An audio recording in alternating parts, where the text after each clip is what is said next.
শুধু দর্শক, আমরা শহীদ প্রেসিডেন্ট জিয়াউর রহমানের ভক্ত যারা এবং মরহুমা বেগম খালেদা জিয়ার ভক্ত যারা এবং বাংলাদেশ জাতীয়তাবাদী দল বিএনপির ভক্ত যারা আমরা জাগো দল থেকে শহীদ প্রেসিডেন্ট জিয়াউর রহমানের আদর্শে বিশ্বাসী হয়ে বিএনপি করি, এই আন্দোলন সংগ্রামে আমরা সবসময় যারা ছিলাম তারা প্রায় আমরা এখানে আসি এবং দোয়া মোনাজাত করি।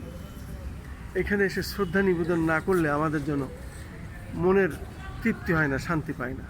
মাজারটা দেখলেও অনেক সময় আমাদের ভালো লাগে। এটি হলো শহীদ প্রেসিডেন্ট জিয়াউর রহমান ও মরহুমা বেগম খালেদা জিয়ার সমাধিস্থল।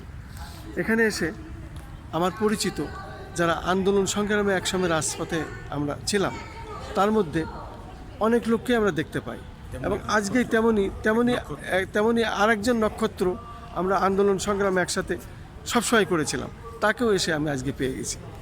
আপনি যে এখানে প্রায় আসেন এবং আমিও যখন তখন আসি, এসে আপনার সাথে অনেক সময় দেখা হয়। আর রাজপথের আন্দোলন সংগ্রাম আমরা একসাথে কাজ করেছিলাম। আপনি কি আজকে বলতে পারবেন আপনি কেন আসেন? আমি তো ঘন ঘন আসি, আমার কথা আমি বললাম, আপনি কেন আসেন? ধন্যবাদ প্রিয় সাংবাদিক বন্ধু, সাংবাদিক ভাই খন্দকার মাসুদুর রহমানকে। মাসুদুজ্জামান। আমরা আসলে আমি ব্যক্তিগতভাবে সেই 90-80 দশকের শেষের দিকে, 90 দশক থেকে আমরা ছাত্র রাজনীতির সাথে যুক্ত। আমরা 90-এর গণ আন্দোলনের উত্তাল যখন আমরা 86, 87, 88 এরশাদ বিরোধী আন্দোলন করি, সেই সময় থেকে বেগম খালেদা জিয়ার নেতৃত্বেই আমরা আন্দোলন করেছিলাম।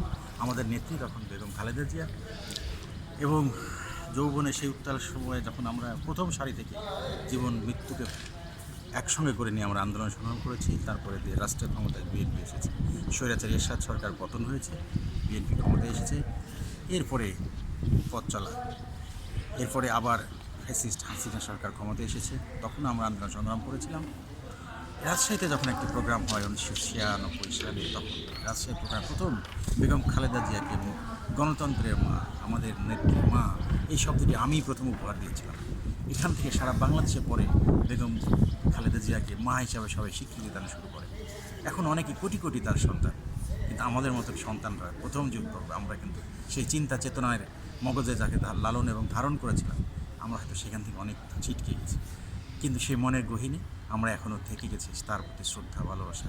শহীদ জিয়ার প্রতি যে বাংলাদেশকে না তিনি নির্মাণ করেছেন, যে না থাকলে বাংলাদেশে হয়তো বা স্বাধীনতার টাক দেওয়া আমাদের কেউ ছিল না।